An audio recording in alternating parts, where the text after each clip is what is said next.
बबडीसाठी शॉपिंगला गेलो आणि माझीच खरेदी सुरू झाली.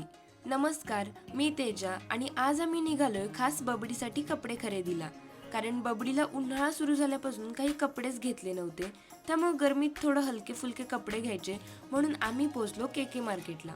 इथं लहान मुलांच्या कपड्यांच्या भरपूर व्हरायटीज आहेत. आमचा उंदीर मामा तर नुसता तुरुतुरु पळतच होता. कपड्याच्या बाबतीत बबडी माझ्यापेक्षा हावरी निघाली राव. थोडेफार रेग्युलर कपडे घेतले आणि हा घेतला गुढीपाडव्यासाठी. बबडी तर एक दुकान झालं की लगेच दुसऱ्या दुकानात पळत होती. तिला म्हणलं तुझं बस झालं, आता मला पण काहीतरी बघू दे. तर मला घ्यायचे होते ओव्हरसाइज टी शर्ट. खरं तर ज्याला आपण लहानपणी ढगळे कपडे म्हणायचो तीच आता फॅशन झाली आहे. पण बबडी काही दम काढेना, त्यामुळे एवढा एकच टी शर्ट घेऊन बाहेर पडले. इकडे मॅडम बघा फोटोसाठी पोज देत आहेत.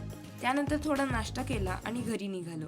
जाता जाता आमच्या अकॅडमीचे पॅम्पलेट रेडी झालेले ते पण घेतले आणि संध्याकाळी पप्पा आल्यावर बबडी तिची सगळी शॉपिंग पप्पांना दाखवत होती. तर तुमच्यात कोण कपड्यांना हावराय त्याला कमेंट सेक्शनमध्ये मेन्शन करा.